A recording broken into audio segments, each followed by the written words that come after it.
The European Union (EU) aims to strengthen its ties with Latin America and the Caribbean, redirecting its focus from China and Russia, as highlighted at a summit attended by more than 50 leaders from the three regions in Brussels.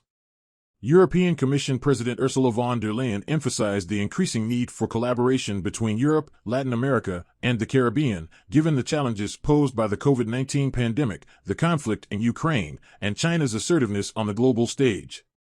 Von der Leyen stated that Europe aspires to be the preferred partner for Latin America and the Caribbean, as the EU is currently the largest foreign investor in the region, but China has become its primary trading partner.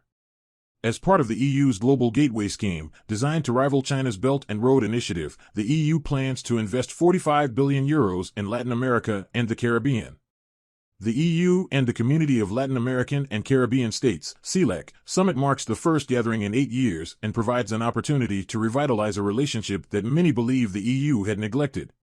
Dutch Prime Minister Mark Rutte acknowledged Europe's past arrogance and failure to address the concerns of other countries, stressing the need for a more responsive and inclusive approach. While common values were emphasized during the summit, differences emerged in discussions over the communiqué, particularly regarding the war in Ukraine and Europe's historical involvement in the slave trade. EU officials expressed their desire for a clear condemnation of Russia, but some CELAC countries, including Nicaragua, Bolivia, Cuba, and El Salvador, did not fully support the UN resolution demanding a Russian troop withdrawal.